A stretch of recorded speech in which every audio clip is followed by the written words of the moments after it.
get butterflies on this one, but it is still pretty, still reading. I'll focus on my driving for a moment, and then I'll resume the tour shortly.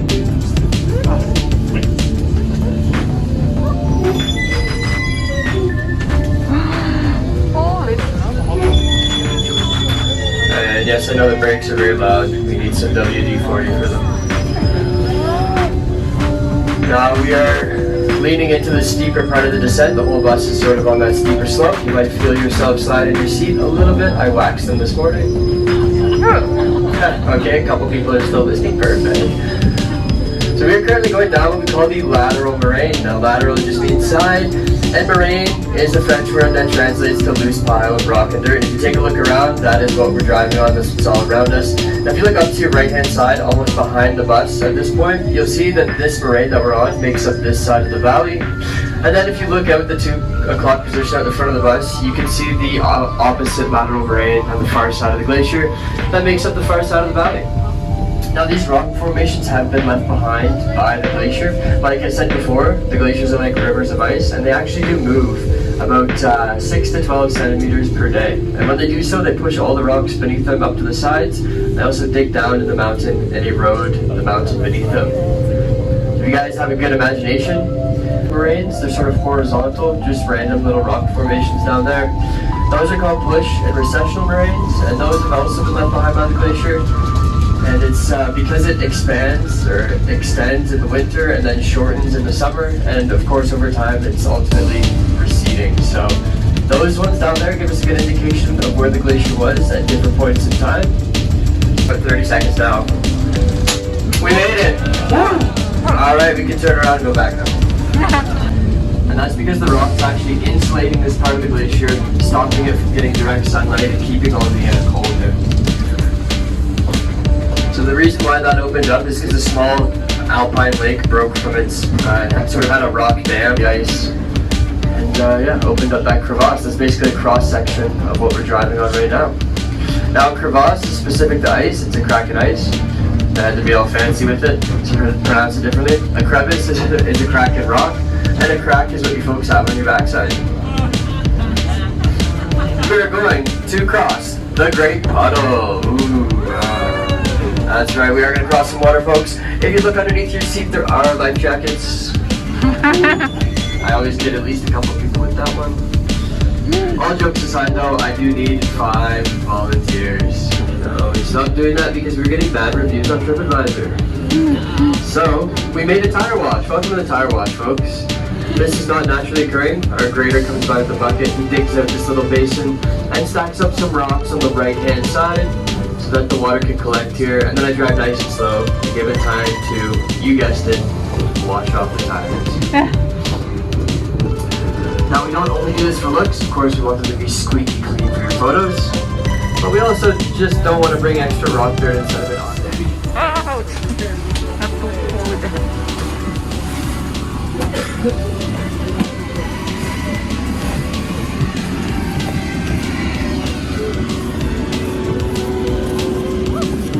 There you go. Take care, congratulations guys. Thank you.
How good is it?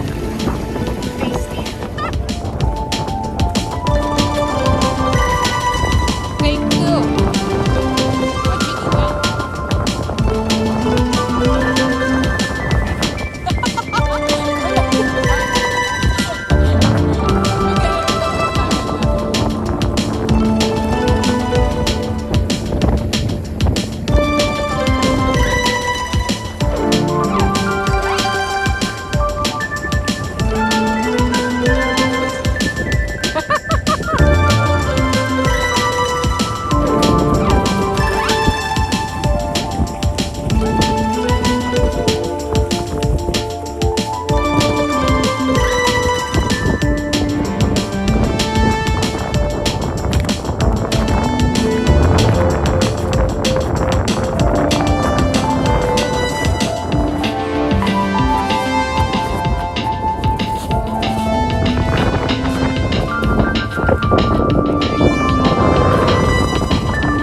Maybe take a picture close to the car to the.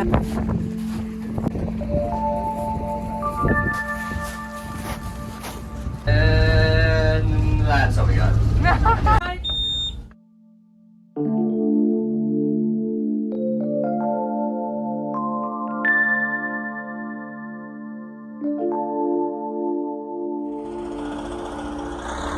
Guys, we are here.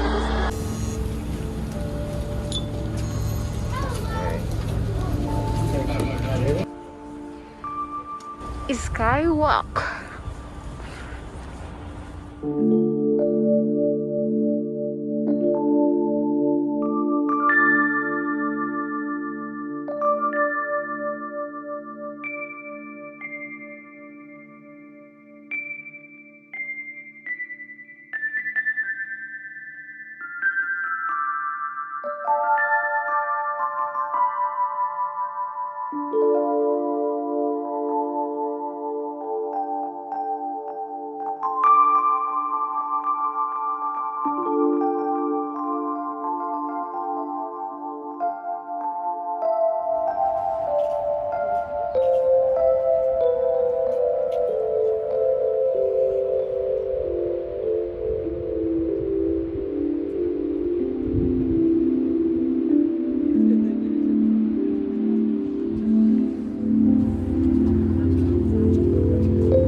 Skulls of different bovids that live in the area, native to the subalpine region.